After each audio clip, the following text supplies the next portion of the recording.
Just say go it for better. it. Just okay.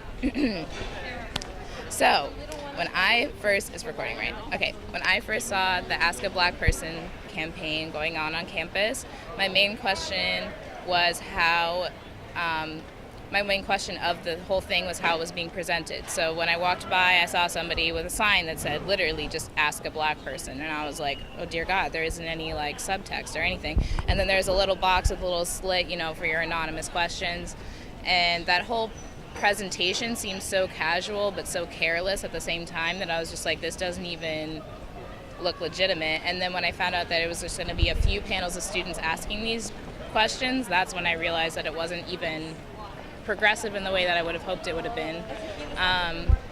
Just because if you're asking a whole group of people questions that you've always wanted to ask, they're going to be based off of your own preconceived notions and preconceived stereotypes of that group, because you're not going to know exactly who you're asking these questions to. So the questions I concluded were going to be really general, which they ended up being, stuff like, what is it like to be a minority on this campus?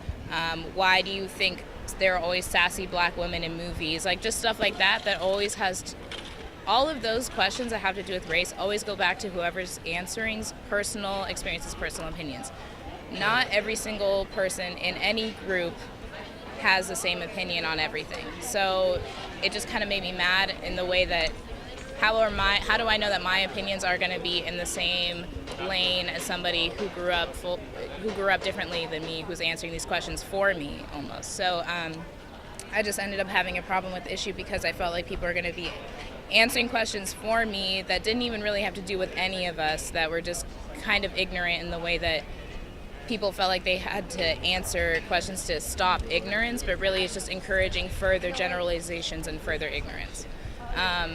For example, being black on this campus doesn't always mean you're African American and that you're being celebrated this very particular February month. I have a friend who's Latina and she's 10 times darker than me, and she doesn't identify as African American at all. She identifies as Latina.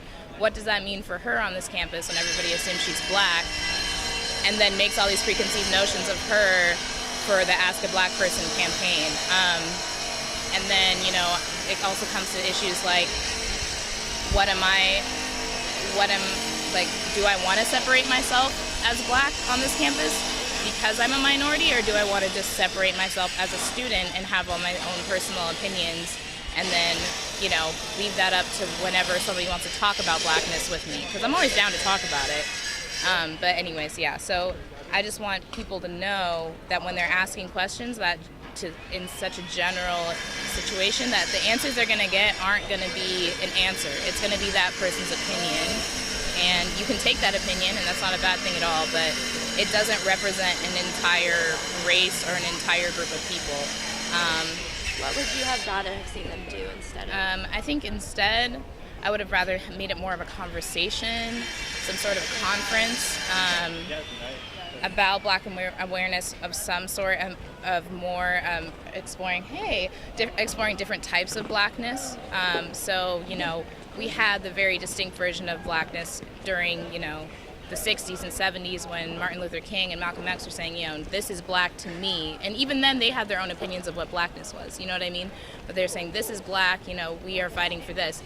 But ever since then, there's been more types of ethnicities, more types of people just coming and mixing and becoming their own different types of blackness. So I would have liked to have some sort of conversation with anybody who's interested about how blackness has evolved over time and what that means for our country, and if that even is relevant, because there are so many more Latinas and Latinos here there are more Latinos in America than black people, and there are so many Asians. There are so many different types of people that how does that affect black culture? How does black culture affect white culture, and whatever white culture is, American culture? What is American culture? Anyway, so I could talk about, I'm an American Studies major now, so I always talk about this anyway, but yeah, so I would have liked to see some sort of conference that has to do with the evolution of blackness, and rather than just go back to the, very two-dimensional idea of ask a black person, because what black person? I just wanted to know what black person I was asking.